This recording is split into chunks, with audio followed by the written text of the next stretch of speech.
Hi, it's Riz here from DS All-in-One Solution.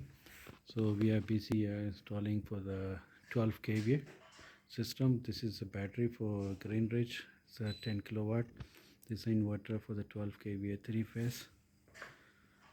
And that's two is a combiner. That bottom is a surge protector and the breakers. This is the changeover. And we put the 20 panels on top.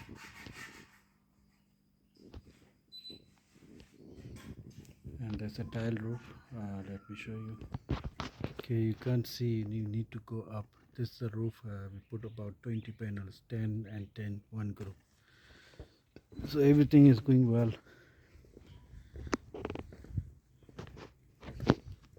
So we're gonna finish up today, inshallah.